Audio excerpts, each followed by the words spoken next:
I want to do two things. We are joined by John Bolton by phone. He was National Security Advisor to Donald Trump during the events that led to Trump's first impeachment. John Bolton, hello. I want to play some sound that you and I were talking about. This is Marco Rubio and others on Putin and Zelensky before today's Oval Office ambush. Russia is governed today by a gangster. He's basically an organized crime figure who controls a government in a large territory. There's no other way to describe Vladimir Putin. I think this entire invasion has been irrational. It's hard to understand what is actually being fed into Putin in terms of intelligence and reporting and how much of his own propaganda he believes. What's at stake is repelling an authoritarian who basically is saying, I want the Soviet Union back, I want Ukraine back, I want Kiev back. And then what's at stake is making sure we don't allow it to become an Article 5 larger, broader war than that. John Bolton, your thoughts on folks, some of whom I imagine you know pretty well, today turning on a stalwart American ally fighting a clearly defined and understood American adversary? Yeah, this is really one of the most disgraceful performances that I've seen, and I think it's important to understand that, in particular, Trump and Vance own this personally. This is the kind of attack on a country that's defending itself from an unprovoked aggression, and they just unleashed on Zelensky in public. And whether they planned it or not, I don't know. I'm not that concerned with questions of etiquette. I am concerned that the president, vice president of the United States have sided with the aggressor, with, as Mike Waltz was just saying there, somebody who's trying to recreate the Russian Empire, something he's been very clear about since 2005 at least. And now you have, sadly, both Mike Waltz and Marco Rubio in the administration and apparently staying. I just say, remember, this is not the second month of Trump's tenure. This is the 50th month of his two-year term. And this is the point when somebody does 180 degrees from understanding American allies to backing America's adversaries that you resign. Mark, you're saying Marco Rubio should resign? And Mike Waltz. This is really the time to do it. If they don't get out now, I think their reputations will suffer for a long, long time. And that would be sad because their record in believing in a strong American national security policy has been very good up until now. I mean, let me show you what Lindsey Graham had to say literally 12 days ago to Zelensky's face, and then I'll show you some of what he had to say today. I want to tell you and your people, you're the ally I've been hoping for all my life. Not one American has died defending Ukraine. You've taken our weapons and you've kicked their ass. And I'm very proud to have you as our ally. So, what do I think? Complete, utter disaster. What I saw in the Oval Office was disrespectful, and I don't know if we can ever do business with Zelensky again. He either needs to resign and send somebody over that we can do business with, or he needs to change. John Bolton, what do you think of Lindsey Graham right now? It just, this is a line that the White House must have put out. Unfortunately, I see a lot of Republicans talking about it. But as I said a few seconds ago, this is not a question of etiquette. I could say that it was Trump and Vance that provoked it. It doesn't really matter what happened. This is, number one, not the kind of discussion you have in public. Trump could have cut it off at any point, which leads, I think, people to speculate maybe this is what he wanted.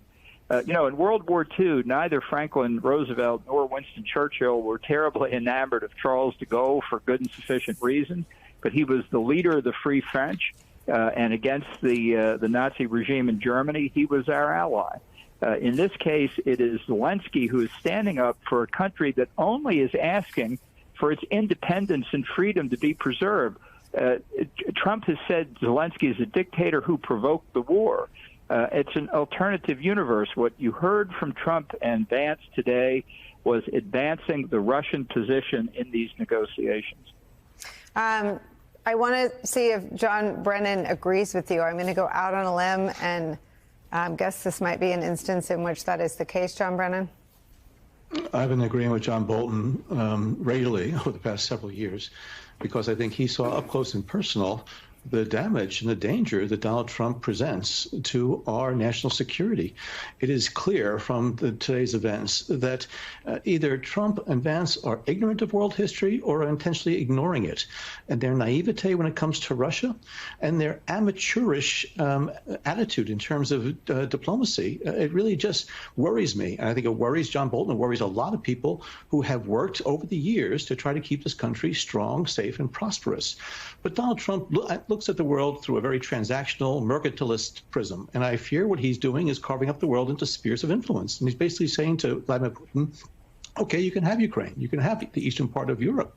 And it does send a very chilling message to all of our allies and partners. And what message does it send to President Xi of China? We're not really going to care about the Taiwan. And, if we make a deal, he prides himself on being a deal maker, but he just throws to the side all of the many years of American values and principles that really have undergirded global stability and security. And Donald Trump in this meeting today, I think, demonstrates he's not interested in that. He is interested in only doing what it is that he believes as a real estate developer needs to get done. And it's atrocious, it's despicable, and things that Lindsey Graham says, spineless, unprincipled, and again, despicable. Alex, you have a little bit of deja vu sitting here next to me.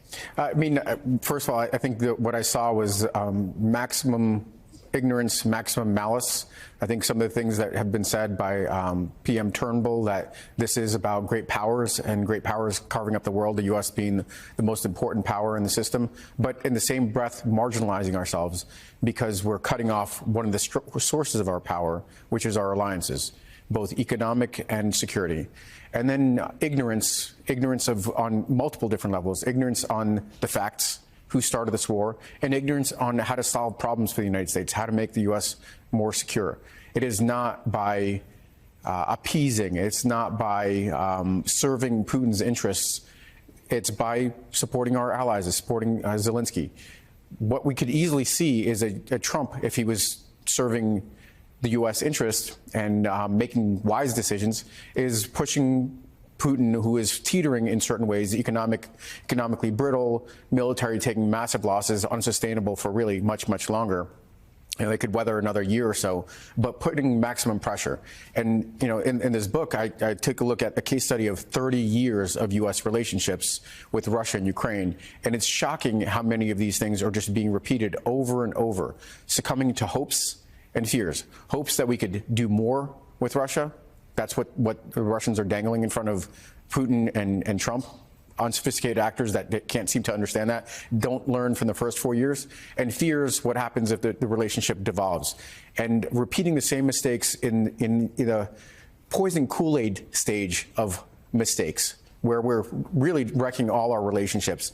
It is a little bit of deja vu. It reminds me of the days around that phone call where I went into where I organized the phone call and went into it with a sense of maybe hope, but a lot of foreboding that we would end up in a worst case scenario. That materialized today. I'm sure those folks sitting in the White House, the professionals, felt the same way about this meeting that, looked like it was all but cinched up, but was blown up by J.D. Vance. And now everybody, the whole world has to deal with the consequences. I do feel it quite viscerally that we can't seem to learn from the mistakes of the past, focus on what really matters. It's really a sad day. I also want to bring in the Democratic senator from Arizona, Mark Kelly, who met with Ukrainian President Volodymyr Zelensky just this morning. Senator, first of all, let me get your reaction to what you saw in the Oval Office. And did you have any inkling at all that, based on your conversation with President Zelensky, this could turn quite so contentious? I did, not from our meeting this morning, but Chris, let me just start by saying what a complete and utter mess. And this is a gift to Putin. And make no mistake, and I hope the American people get this, that this makes us look weak, and it's not normal behavior. The United States, Chris, we are a superpower. Our powers, our military, our economy, our diplomatic corps, our professionalism. This was not professional. We don't gain anything by acting like bullies. And this is what bullies do. And just because you act this way, by the way, it doesn't mean that you're tough. So this is a mess. I hope we can repair this relationship. President Zelensky and his country, they are grateful. You know, saying thank you in the Oval Office, being put on the spot like that is, it seemed to me that it was just, J.D. Vance saying, hey, look what I can do, Dad. And it doesn't help the situation. This negotiation should have been done behind closed doors. And this morning we had a good meeting, Democrats and Republicans in the Senate that support Ukraine. We had a good meeting with the president. We talked about a lot of issues. We didn't do it in front of cameras intentionally. Roger Wicker, in fact, asked, there were some cameras there, and we had them leave the room before we started to have the discussion. That's the way you should do this. So let me ask you then about where this goes from here. And I wonder where you think your Republican colleagues will be, because, and I can't say that I have done an exhaustive search because I've been on the air, but I've only seen one Republican member of Congress, who is a member of the House, say anything negative about what they just saw in the Oval Office. And where does this go from here? And does Congress have any role in it at all?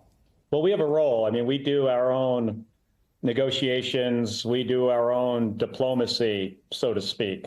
So we do have a role. We can push the administration. Hopefully we can get them to come back to the negotiating table here. But we are in a much worse position. Our European allies especially are looking at this and they're thinking to themselves, I mean, what just happened? What happened to the United States of America that used to be the leader of the free world? And, I pointed out in our meeting this morning, that I was rather disappointed that our country, we're about to celebrate our 250th birthday, which is a big deal and it's exciting. But now we're dealing with one of our allies like this is a business transaction. I mean, that's not the way we have traditionally done things. And so where do we go from here? I think the president and the vice president need to figure out how do they pick up the pieces from this total disaster and get back to the table and negotiate in a way that is who we are as a nation. I mean, we have principles, we have values, and we don't berate our allies in the Oval Office. I've never seen anything like this before. And throughout our entire history, there have been a lot of tense negotiations between countries. We don't do this in public. This did not get us anything. And I think it's important for the American people to understand, because of what happened today, we are all less safe. And I'll tell you, there was one winner in this, Chris, one winner. And if you watch Russian TV tonight or tomorrow morning, you will see that they're going to cover this. They're going to be happy about this. Putin and his cronies are probably popping champagne bottles right now. We should also do a fact check, even though I don't think most people need a fact check, but I'll say it anyway. In spite of what President Trump has refused to say, Russia invaded Ukraine. Vladimir Putin made a decision to go into a sovereign nation, and innocent people have died. Tens of thousands of people have died, including women and children, not to mention the number of soldiers who have died. He targets schools and hospitals. He is a war criminal. And we have members of this government, Donald Trump's government, that won't admit that Russia invaded Ukraine, even though you can clearly see, tanks, armored personnel carriers, troops, weapons coming across the border 3 years ago. If Russia didn't invade Ukraine, who was that? And they refuse to acknowledge what are facts. We do not have to fact check that.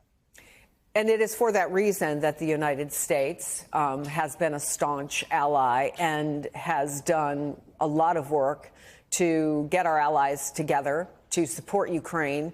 Arizona, your state, has played an important role. They've served as a training base for Ukrainian pilots. I know you've talked to them. What does it mean to Ukraine? What does it mean to them to have less support in the U.S. in this fight?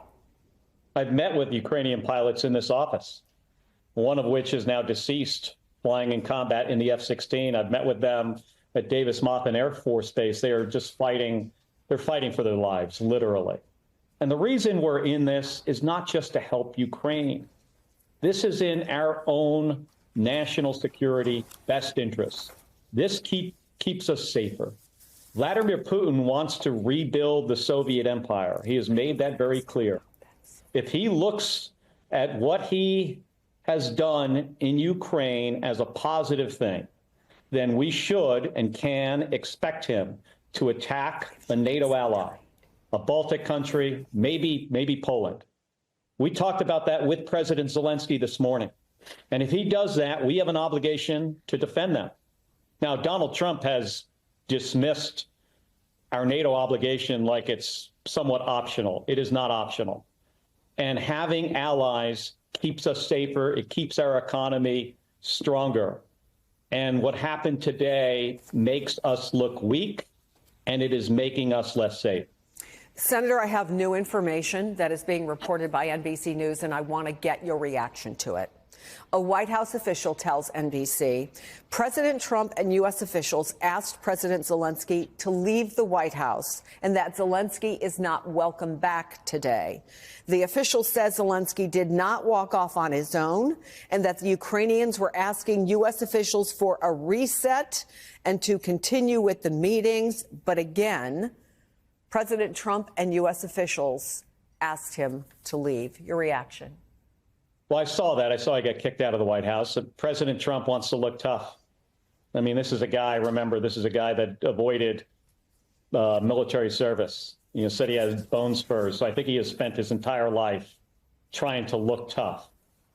But in him trying to look tough, he is making us less safe, and he's making our entire country look weak.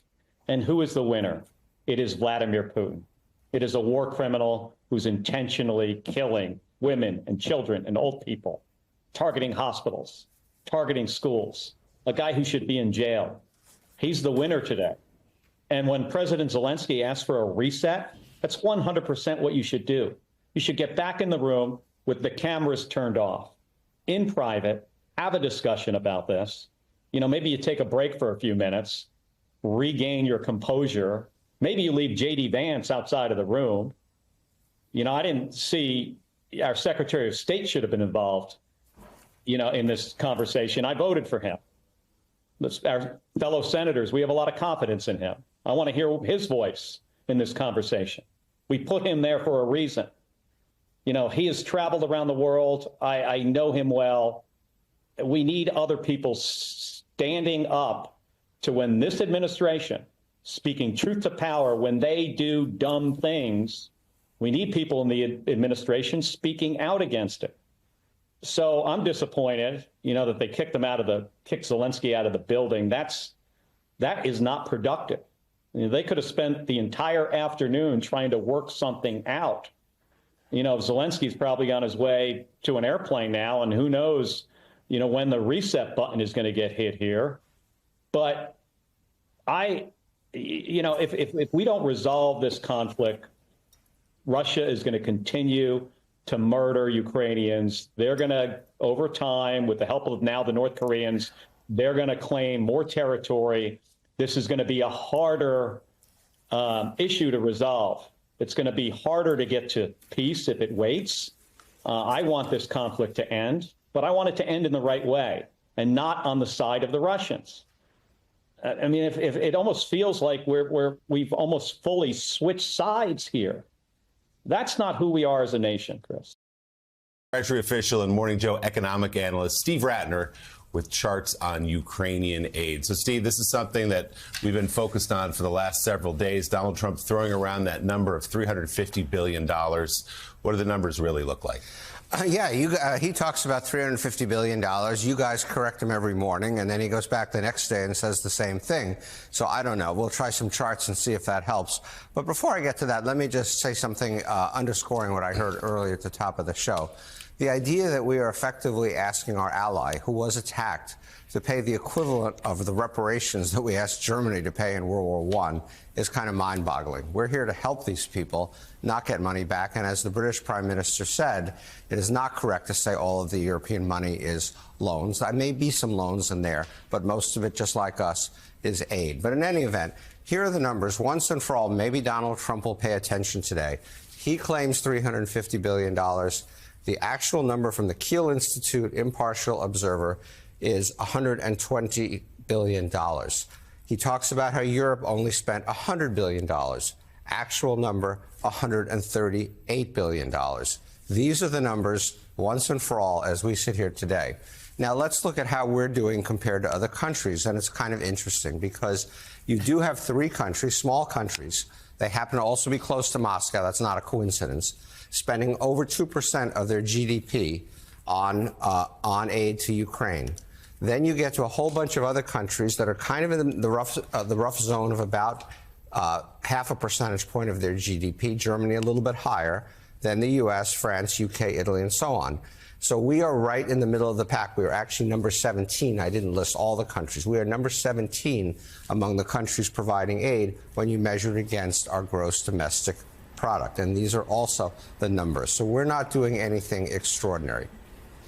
Yeah, you know, that's fascinating, Steve, especially you look, obviously, Europe, the Balkan states doing so much better, giving so much more. And as you said, for a good reason. I'm surprised that Germany is even above us because the German government has been criticized for quite some time for not doing more, but there they are. I want you to walk us through another part of this that is so important. When we talk about the $120 billion that we have given Ukraine, a lot of that has gone to U.S. factories, U.S. workers, U.S. And the U.S. economy, because a lot of the work supports American businesses. Yeah, exactly, Joe. So let's take a look over here at 2 points. The first, the one that you're referring to, it's been estimated, excuse me, that as much as 70% of our aid has actually been spent in the United States. So that is money that is here. It's not even necessarily in the form of aid. We've just literally sent them equipment, sent them ammunition that we have then replaced using our money from U.S. factories, U.S. workers. I want to make one other point about this, and then I'll get back to that, which is that we have committed only another $5 billion at this moment of aid. And you remember, and it was shown on the other chart, how up and down our aid commitments have been. It's been a fight with the Senate every time a president has tried to get it. The EU has promised another $121 billion of aid. So if they actually do this, their aid will be vastly greater than ours. Back to the question of where the money is spent. Here's a map of the United States. All these dots represent amounts of money spent in different congressional districts. There are 9 congressional districts up here in Massachusetts and Pennsylvania and so forth, where over $1 billion has been spent in each of these 9 districts. 6 of them happen to be held by Republicans, by Democrats, excuse me. 3 of them held by Republicans. And then you have the slightly lighter color, and those are 500 to $1 billion. And I do, Joe, you might be interested in this, want to point out one specific district, which is Florida 1, right here, which is getting $500 million to $1 billion of this money back into their district. So, Steve, let's turn to a different topic now. We had New York Governor Kathy Hochul on the show yesterday making a passionate defense of New York City's new congestion pricing plan. We know, though, that President Trump and the Trump administration have looked to kill it. It's now going to be in the courts. The governor has not abided by what the White House wants to this point. So tell us here, who's right? Is congestion pricing working? Well, first, let's frame this on a slightly broader context, because here you have a Republican government which says that they believe in local control and states' rights. The federal government should not interfere locally. In fact, HUD just the other day is repealing some regulations from the Biden administration aimed at influencing zoning in communities. And now they're turning around and diving into New York congestion pricing. What this has to do with Washington, I have no idea. But more importantly, as the governor said, and I'm going to show you the numbers, it is in fact working. So it's only been a month or so. But what have we seen? We've seen a drop of 8 to 12% in the number of vehicles entering this zone below 60th Street in Manhattan. We've seen a drop in half of traffic injuries. We've seen transit ridership on the MTA and Metro North rise by 7 to 10%. We've still seen people coming into the zone, so it's not like Broadway was very worried about people not coming.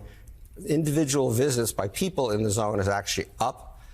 School bus arrivals are down, and equally importantly, it has generated $50 million in just a month for transit improvements in the city of New York. And so that obviously over the course of a year could be as much as, say, $600 million each year.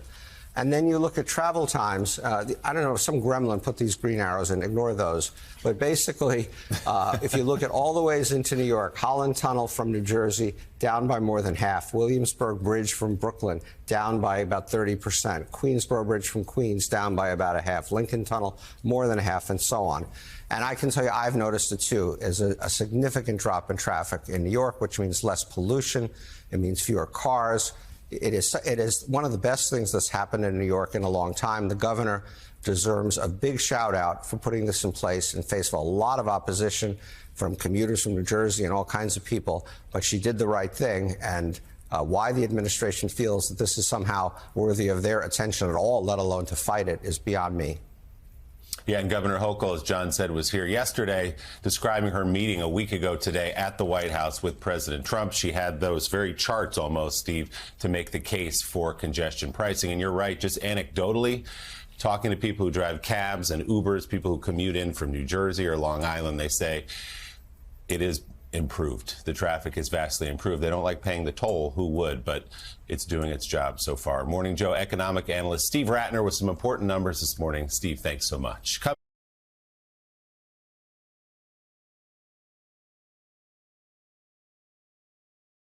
Joining me now are two law professors, former U.S. Attorney Barbara McQuaid and Washington Post contributing columnist Natasha Sarin. Natasha has also counseled the then Treasury Secretary Janet Yellen. So, Barb, this order says the OPM cannot directly lay off federal employees. However, individual agencies can. What's the difference there? Well, the Office of Personnel Management is a management organization. They are not the bosses of these individuals. And so when they directed the termination of these employees, they lacked authority to do that. Only the agencies themselves have the authority to do that. Now, maybe it is ultimately a distinction without a difference. If they suggest to the agencies that they terminate these employees and then the agencies themselves do this, perhaps that is lawful. You know, Jose, this reminds me an awful lot of Donald Trump's first travel ban. Remember when there was chaos at the borders 5 days after he had taken office? He issued this thing that said travelers from certain countries could not come into the United States. And it was an absolute mess. And it took him 3 tries until he was able to achieve what he wanted to through a lawful order. It strikes me as something very similar. Ultimately, if he wants to fire probationary employees in the federal government, he probably can do that. But it is going to take a few rounds of figuring it out, how to do it at the right level before he can be successful in executing this plan.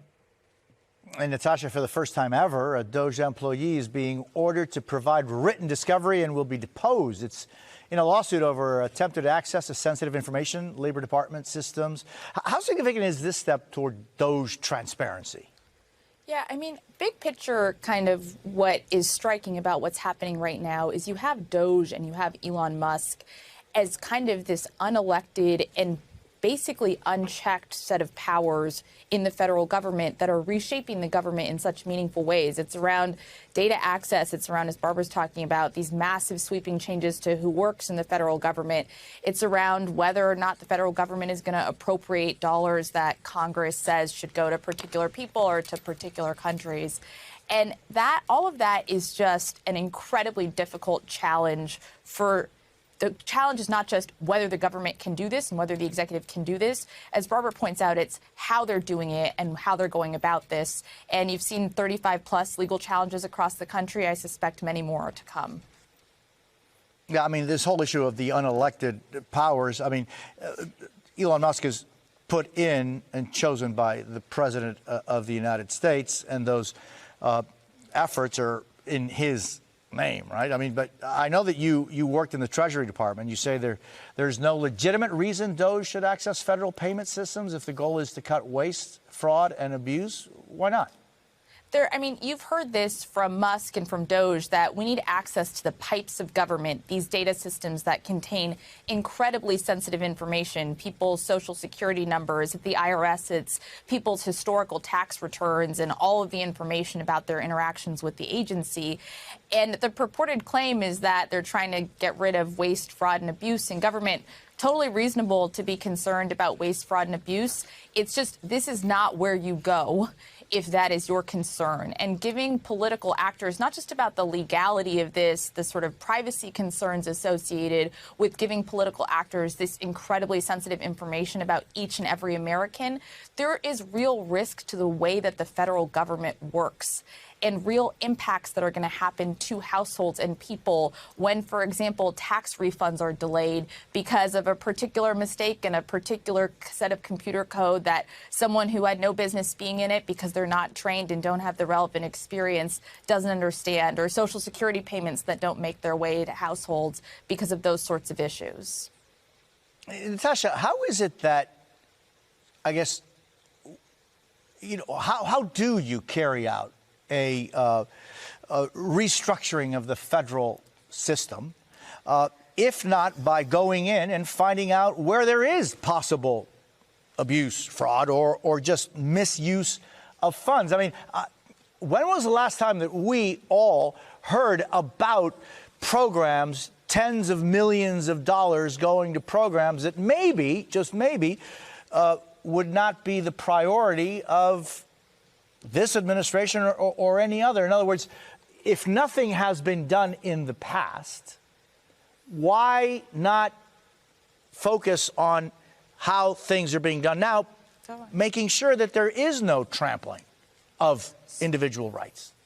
So I am very sympathetic to the idea that there needs to be government reform. I'm super sympathetic to the idea that we need to do more to combat waste, fraud, and abuse. The problem, and the Treasury payment system is a really good example of this, and Doge's attempt to access that system is a really good example.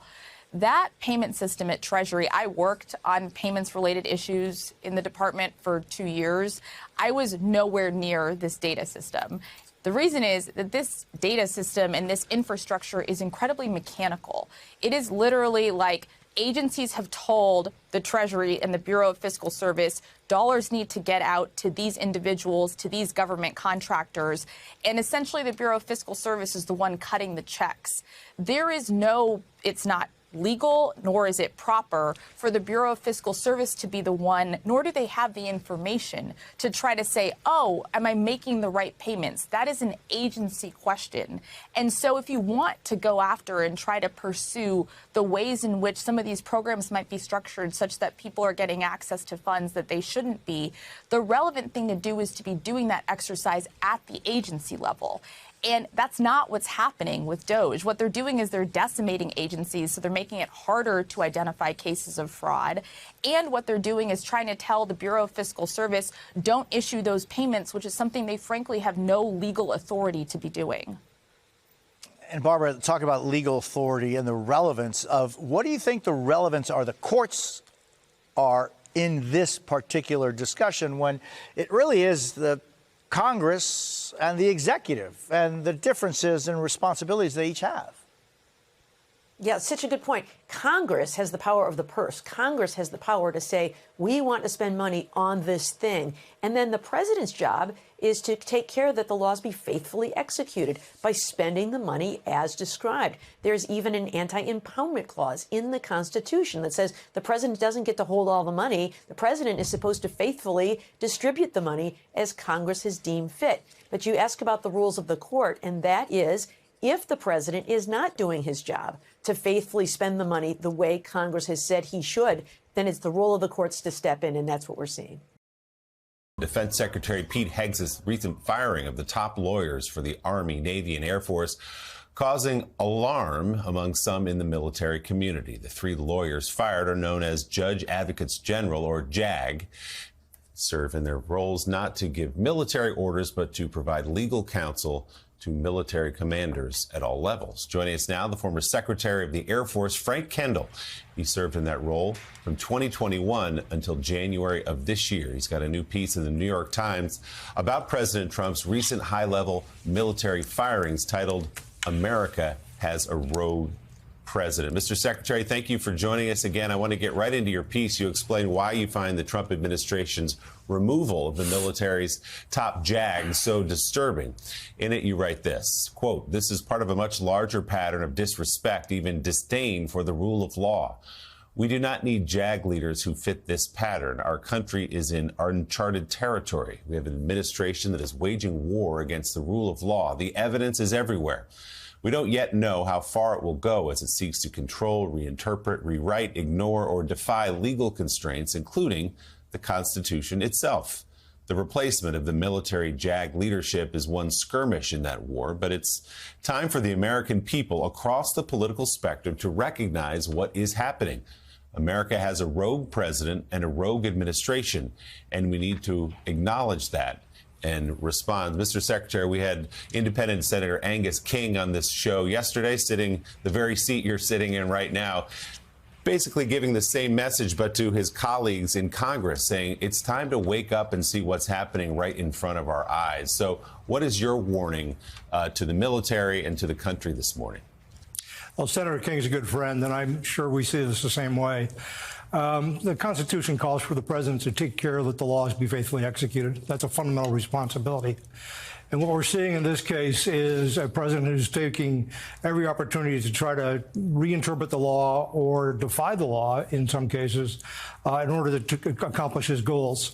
I think that's very disturbing. And when I saw that the JAG officers were being relieved along with the other senior people, all of whom I know and all of whom are very fine professional officers, I was disturbed by that. And I don't think people recognized originally what the implications of that would be. But these are the senior military professionals who are lawyers, who provide legal opinions about whether orders are lawful or not. And to remove all of them and put in there someone who's, I think, say it nicely, more flexible, I think is a dangerous move. We've heard Hegseth, of course, too, be critical of those JAG officers, calling them JAG-offs during the confirmation process. But when you say recognize what's happening and respond, we're doing the recognizing piece, talking about it here. What's the response? I think Americans all need to understand what is happening here across the political spectrum and let people know that this is unacceptable. We all have a right or an obligation as citizens to pay attention to what's happening in our government. President Trump has demonstrated that he will respond to the weight of public opinion if it's expressed clearly enough. In the legislature, the Republicans, at least, are not really taking any action. The Democrats have no power. But if there is a clearer demonstration by the American people of their views on this and the importance of our democracy and the importance of the rule of law to them, then I think there will be a response to that. Secretary Kendall, this is Eddie Glaude. I talk a little bit about your relationship with General C.Q. Brown and the meaning of his removal, as well as Admiral Franchetti and General Slife. I mean, what does this suggest to you about the current approach with regards to the military and diversity? That's concerning, too. It's essentially a politicization of the military in a way I've never seen. The president has the authority to remove officers and replace them. These were all removed without cause. They didn't do anything wrong. There wasn't any question about their judgment. I've never seen this before. The administrations change and military professionals provide some continuity in normal course of events, and that's of value. They have a lot of experience. All of these officers, and I do know them all, I know General Brown the best, are very, very highly capable people. They've risen to the top of their profession. They've been chosen because of their maturity, their judgment, their capabilities, and there is no reason to remove them other than the apparent way to put people in to be more compliant. So, sir, let's talk about the future of the military here as you see this president put in, seemingly, loyalists in top positions, in terms of the chairman of the Joint Chiefs of Staff, elevating someone who was spoken favorably of him, bypassing dozens of more senior officers in order to do so. What is your concern about what could be next, what this president might try to use the military for? I can't speculate on that. I think they're, you saw attempts in the first administration to use the military to put down protests, for example. General Milley, quite famously, refused to do that at one point, I think, for the president in his first term. So I don't know exactly what circumstances might give rise to a misuse or an illegal use of the military. We are seeing evidence that Secretary Hegseth and the president want to put more troops on the border and use them for border security. That's not a traditional use of our military. That's not what they're really trained to do. So there are any number of possibilities, I think, that we might be concerned about. Mr. Secretary, can you speak more broadly to the state of the military, the United States military, as you see it today? Obviously, the entire rationale for Secretary Hegseth as he went through the confirmation process, and part of why he earned the attention of President Trump, was by calling the military woke and weak, and that he had to come in and just clean up the culture. Is that the military you know? No, our military is very, very professional. It doesn't change because of political leadership changes. It goes through very smoothly, transitions from one party to another. The banning of the diversity training and so on will take about 5 minutes. Nobody was promoted because they weren't qualified or just because of their gender or their race. We have an incredibly professional military full of very dedicated public servants who will do their duty for anybody who's in the chain of command, whatever party that is and so on. There is no concern for the American people to be worried about the wokeness, whatever that is, quite frankly, of our military. It's a very professional force. Spoken by a man who has spent his life in service of the country and the military, and we're grateful for that. We'll read the new piece online. Everyone can read it in the New York Times. Former Air Force Secretary, retired U.S. Army Reserve Lieutenant Colonel Frank Kendall. Sir, thank you for your time. And